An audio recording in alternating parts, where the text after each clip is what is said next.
Amazon AWS Cloud Practitioner exam is one of the short way to start building a promising career in AWS Cloud. Markets are high and salaries are good. So in case you are also preparing for the AWS exam, this is the video where we help you to prepare for the exam in most intuitive way by sharing the real exam questions and the answers with you. And of course, you will understand all the AWS concepts and get practical learning while you're preparing for the exam. Hello and welcome back to the Tech Blackboard.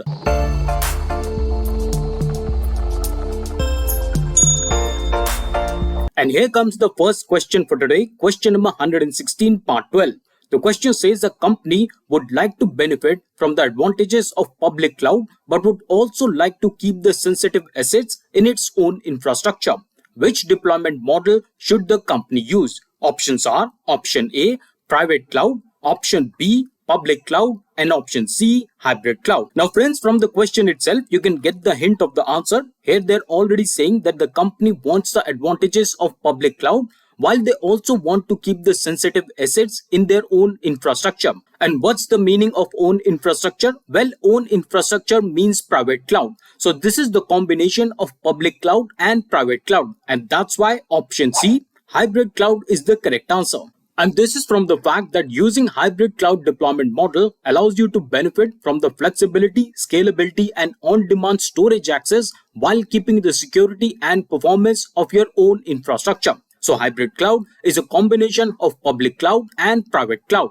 Moving on with the question number 117, it says a company is planning to run a global marketing application in AWS Cloud. Now the application will feature videos that can be viewed by the users. The company must ensure that all the users can view these videos with low latency. This is the keyword, low latency. Which AWS service should the company use to meet this requirement? Options are AWS Cloud Scaling, option B, Amazon Kinesis Video Streams, option C, Elastic Load Balancing, and lastly, option D, Amazon CloudFront.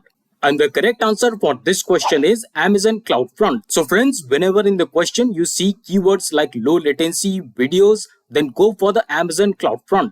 Just to tell you more about Amazon CloudFront, so Amazon CloudFront is a content delivery network, or also known as CDN, operated by Amazon Web Services. CloudFront speeds up the distribution of your content by routing each user request through the AWS backbone network to the edge location that can serve your content best. So in case, my friends, your application or your website hosts a lot of videos that you want to deliver with low latency, AWS CloudFront is the service to use. Moving on with the next question, question number 118, it says that a company wants to migrate a critical application to AWS.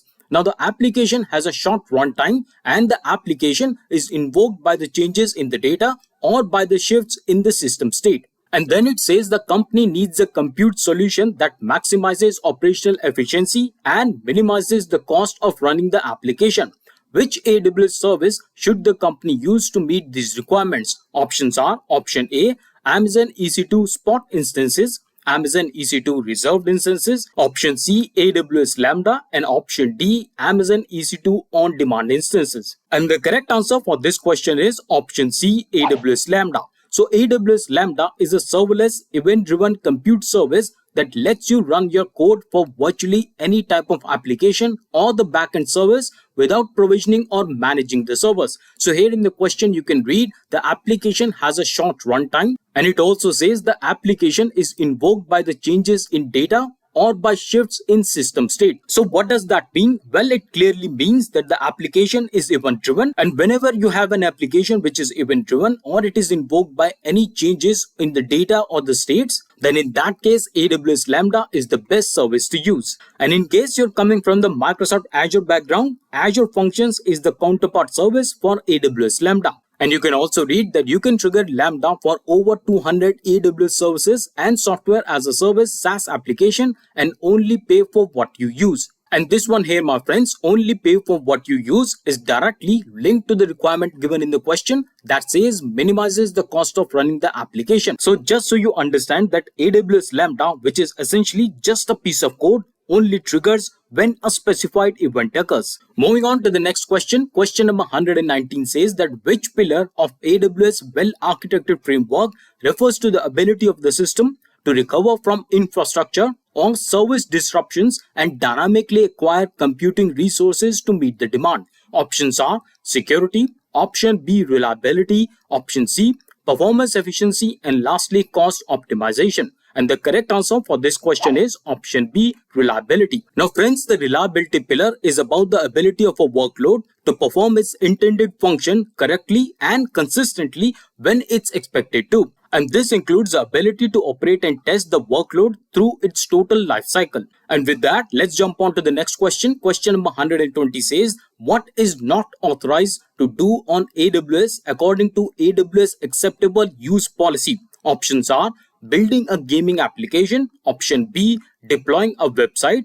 option C, run analytics on stolen content, and option D, back up your data. Now friends, I'm pretty sure that you have already guessed the answer. Of course, you can build a gaming application on AWS, and of course, you can deploy websites. And backing up our data is one of the essential tasks that we do on a regular basis. So what is left out? Well, option C, run analytics on stolen content, is not the authorized activity that you can do according to the AWS acceptable use policy.